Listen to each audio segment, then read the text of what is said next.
ओम शांति। आज है अव्यक्त महावाक्य 26 अक्टूबर 1991 के। मुरली का टाइटल है तपस्या का प्रत्यक्ष फल खुशी। अव्यक्त बाप दादा अपने तपस्वी राज बच्चों प्रति बोले, आज बाप दादा अपने सर्व तपस्वी राज बच्चों को देख रहे हैं। तपस्वी भी हो और राज अधिकारी भी हो, इसलिए तपस्वी राज हो। तपस्या अर्थात राज्य अधिकारी बनना। तपस्या राजा बनाती है, तो सभी राजा बने होना। तपस्या का बल क्या फल देता है? अधीन से अधिकारी अर्थात राजा बना देता है। इसलिए गायन भी है कि तपस्या से राज्य भाग्य प्राप्त होता है। तो भाग्य कितना श्रेष्ठ है! ऐसा भाग्य सारे कल्प में किसी को भी प्राप्त नहीं हो सकता। इतना बड़ा भाग्य है जो भाग्य विधाता को अपना बना दिया है। एक एक भाग्य अलग मांगने की आवश्यकता नहीं है। भाग्य विधाता से सर्व भाग्य वर्षे में ले लिया है। वर्षा कभी मांगा नहीं जाता है। सर्व भाग्य भाग्य विधाता ने स्वयं ही दिया है। तपस्या अर्थात आत्मा कहती है, मैं तेरी तू मेरा। इसको ही तपस्या कहा जाता है। इसी तपस्या के बल से भाग्य विधाता को अपना बना दिया है। भाग्य विधाता बाप भी कहते हैं, मैं तेरा। तो कितना श्रेष्ठ भाग्य हो गया। भाग्य के साथ साथ स्वराज्य अभी मिला है। भविष्य विश्व का राज्य स्वराज्य का ही आधार है। इसलिए तपस्वी राज हो। बाप दादा को भी अपने हर एक राज्य अधिकारी बच्चे को देख हर्ष होता है। भक्ति में अनेक जन्मों में बाप दादा के आगे क्या बोला, याद है या भूल गए हो? बार बार अपने को मैं गुलाम ही बोला है। मैं गुलाम तेरा। बाप कहते हैं, मेरे बच्चे और गुलाम, सर्वशक्तिवान के बच्चे और गुलाम शोभता है। इसलिए बाप ने मैं गुलाम तेरा के बजाय क्या अनुभव कराया, मैं तेरा। तो गुलाम से राजा बन गए। अभी भी कभी गुलाम तो नहीं बनते हो? गुलामपन के पुराने संस्कार कभी इमर्ज तो नहीं होते हैं? माया के गुलाम होते हो। राजा कभी गुलाम नहीं बन सकता है। गुलामपन छूट गया, वह कभी कभी अच्छा लगता है।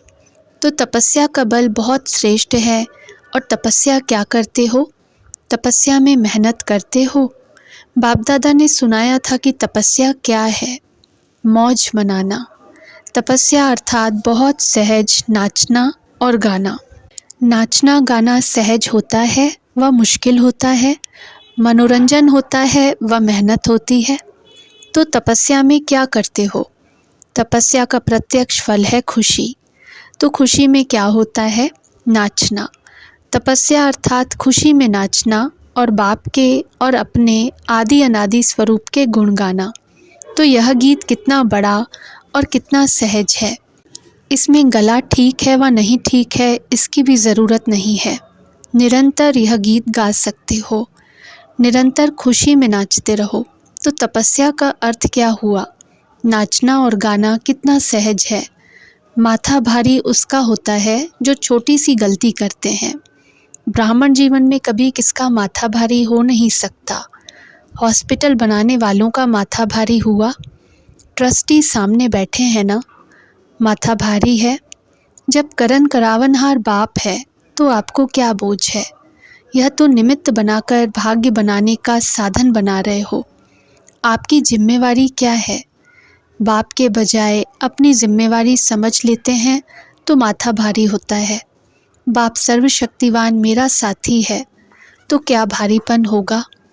छोटी सी गलती कर देते हो, मेरी जिम्मेवारी समझते हो तो माथा भारी होता है। तो ब्राह्मण जीवन ही नाचो गाओ और मौज करो। सेवा चाहे वाचा है चाहे कर्मणा। यह सेवा भी एक खेल है। सेवा कोई और चीज़ नहीं है। कोई दिमाग के खेल होते हैं, कोई हल्के खेल होते हैं, लेकिन है तो खेल ना। दिमाग के खेल में दिमाग भारी होता है क्या? तो यह सब खेल करते हो। तो चाहे कितना भी बड़ा सोचने का काम हो, अटेंशन देने का काम हो, लेकिन मास्टर सर्वशक्तिवान आत्मा के लिए सब खेल है। ऐसे है, वह थोड़ा थोड़ा करते करते थक जाते हो, मेजॉरिटी अथक बनते हो, लेकिन कभी कभी थोड़ा थक जाते हो। यही योग का प्रयोग सर्व खजानों को, चाहे समय, चाहे संकल्प, चाहे ज्ञान का खजाना व स्थूल तन भी अगर योग के प्रयोग की रीति से प्रयोग करो तो हर खजाना बढ़ता रहेगा। इस तपस्या वर्ष में योग का प्रयोग किया है ना? क्या प्रयोग किया है? इस एक एक खजाने का प्रयोग करो। कैसे प्रयोग करो? कोई भी खजाने को कम खर्चा और प्राप्ति अधिक, मेहनत कम सफलता ज़्यादा, इस विधि से प्रयोग करो। जैसे समय को व संकल्प को उठाओ, यह श्रेष्ठ खजाने हैं। तो संकल्प का खर्च कम हो लेकिन प्राप्ति ज़्यादा हो। जो साधारण व्यक्ति 2-4 मिनट संकल्प चलाने के बाद, सोचने के बाद सफलता या प्राप्ति कर सकता है, वह आप 1-2 सेकंड में कर सकते हो।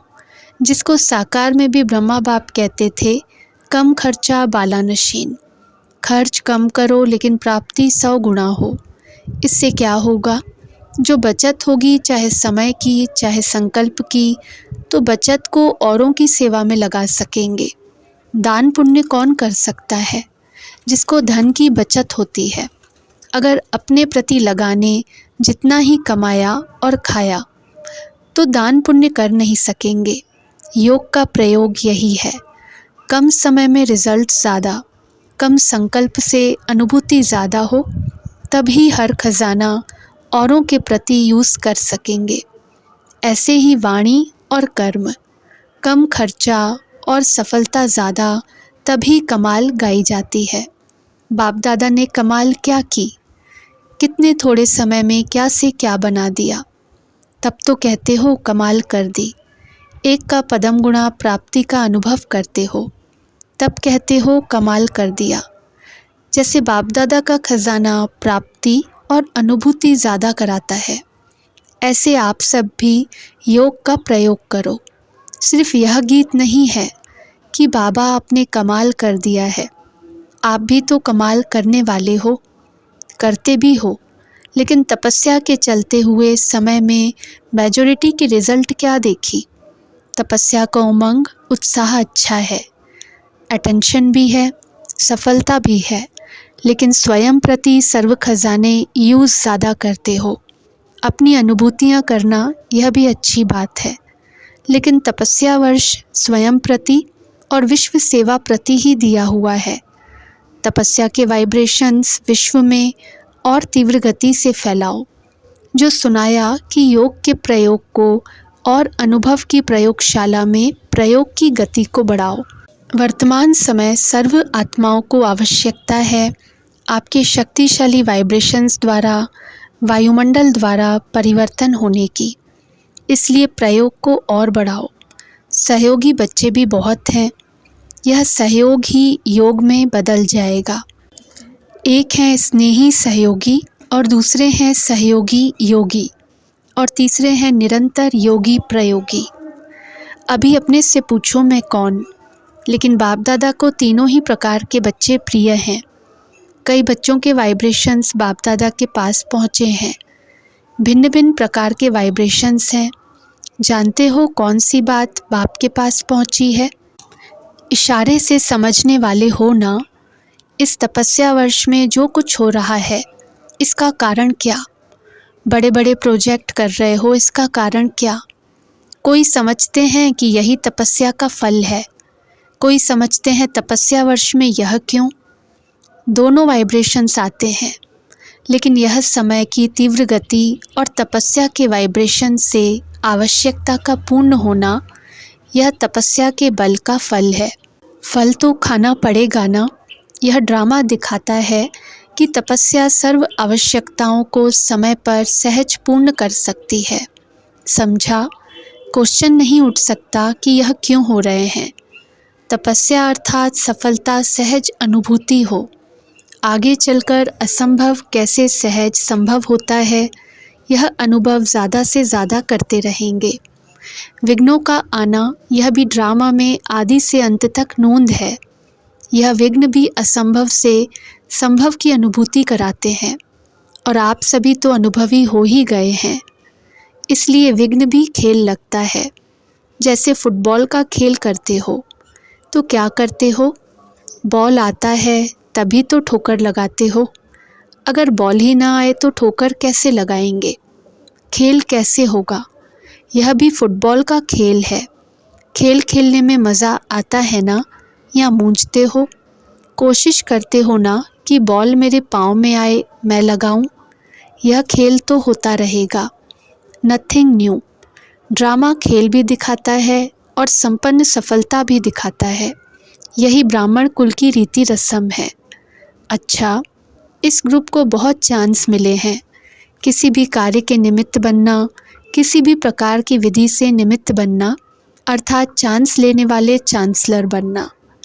आज के विश्व में संपत्ति वाले तो बहुत हैं, लेकिन आपके पास सबसे बड़े से बड़ी संपत्ति कौन सी है जो दुनिया वालों के पास नहीं है?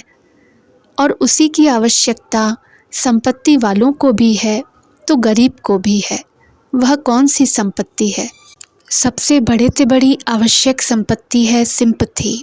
चाहे गरीब हैं चाहे धनवान हैं, लेकिन आज सिंपथी नहीं है। सिंपथी की संपत्ति सबसे बड़े से बड़ी है। और कुछ भी नहीं दो, लेकिन सिंपथी से सबको संतुष्ट कर सकते हो। और आपकी सिंपथी ईश्वरीय परिवार के नाते से सिंपथी है, अल्पकाल की सिंपथी नहीं। पारिवारिक सिंपथी सबसे बड़े से बड़ी सिंपथी है और यह सबको आवश्यक है और आप सबको दे सकते हो। रूहानी सिंपथी तन मन और धन की भी पूर्ति कर सकती है। अच्छा, इस पर फिर सुनाएंगे। चारों ओर के तपस्वी राज, श्रेष्ठ आत्माएं, सदा योग के प्रयोग द्वारा कम खर्च सफलता श्रेष्ठ अनुभव करने वाले, सदा मैं तेरा तू मेरा इस तपस्या में मगन रहने वाले, सदा हर समय तपस्या के द्वारा खुशी में नाचने और बाप और अपने गुण गाने वाले, ऐसे देश विदेश के सर्व स्मृति स्वरूप बच्चों को बाप दादा का याद प्यार और नमस्ते। पार्टियों से अव्यक्त बाप दादा की मुलाकात। पहला पॉइंट, हॉस्पिटल की सेवा के निमित्त भाई बहनों से बहुत अथक सेवा की है ना।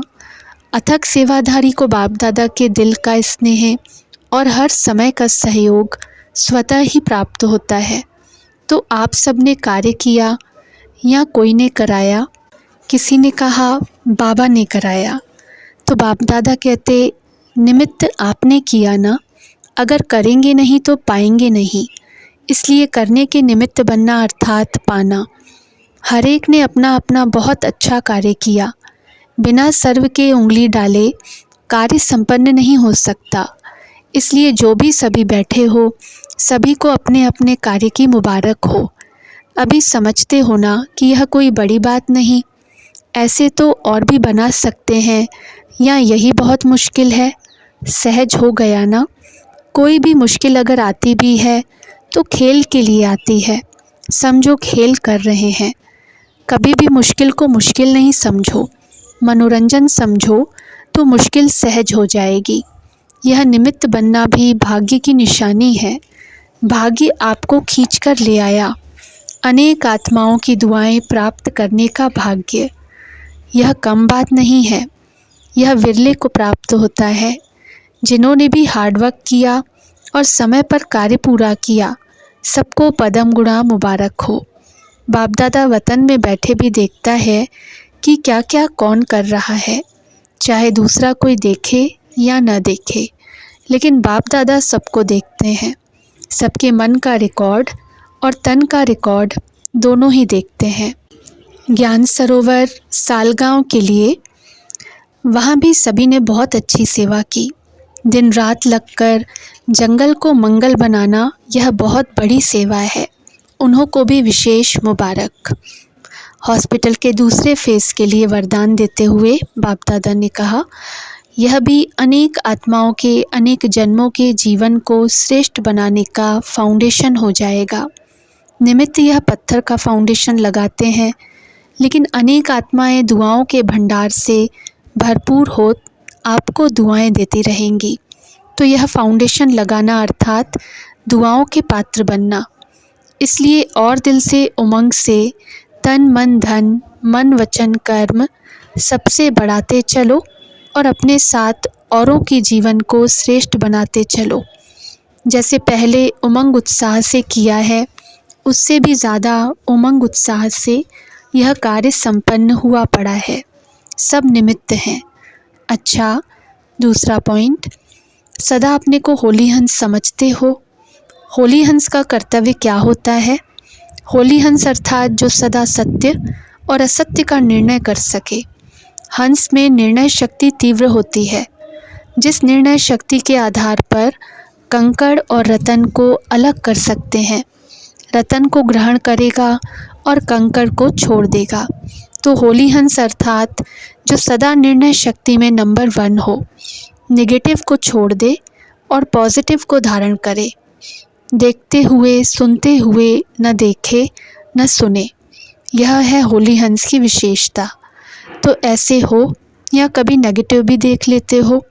नेगेटिव अर्थात व्यर्थ बातें, व्यर्थ कर्म न सुने न करें और न बोलें। तो ऐसी शक्ति है जो व्यर्थ को समर्थ में चेंज कर दो। या व्यर्थ चलता है, चाहते नहीं है लेकिन चल पड़ता है, ऐसे तो नहीं है। यदि व्यर्थ को समर्थ में परिवर्तन करने की शक्ति नहीं होगी तो अंत में व्यर्थ का संस्कार धोखा दे देगा। इसलिए होली हंस अर्थात परिवर्तन करना। व्यर्थ को समर्थ में चेंज करने के लिए विशेष क्या अभ्यास चाहिए? कैसे चेंज करेंगे? संकल्प पावरफुल कैसे बनेगा? हर आत्मा के प्रति शुभ भावना और शुभ कामना, अगर ऐसी विधि होगी तो परिवर्तन कर लेंगे। अगर किसी के प्रति शुभ भावना होती है तो उसकी उल्टी बात भी सुलटी लगती है, और शुभ भावना नहीं होगी तो सुलटी बात भी उल्टी लगेगी। इसलिए हर आत्मा के प्रति शुभ भावना और शुभ कामना सदा आवश्यक है। तो यह रहती है या कभी कभी व्यर्थ भावना भी हो जाती है।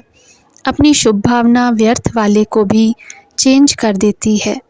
वैसे भी गाया हुआ है कि भावना का फल मिलता है। जब भक्तों को भावना का फल मिलता है तो आपको शुभ भावना का फल नहीं मिलेगा। तो व्यर्थ को समर्थ में परिवर्तन करने का आधार है शुभ भावना, शुभ कामना। कैसा भी हो लेकिन आप शुभ भावना दो। कितना भी गंदा पानी इकट्ठा हो, लेकिन अच्छा डालते जाएंगे तो गंदा निकलता जाएगा। अगर कोई आत्मा में व्यर्थ को निकालने की समर्थी नहीं है तो आप अपनी शुभ भावना की समर्थी से उसके व्यर्थ को समर्थ कर दो, परिवर्तन कर दो। इतनी शक्ति है या कभी असर हो जाता है। जैसे बाप दादा ने आपके व्यर्थ कर्म को देखकर परिवर्तन कर लिया ना। कैसे किया? शुभ भावना से मेरे बच्चे हैं, तो आपकी शुभ भावना की मेरा परिवार है, ईश्वरीय परिवार है।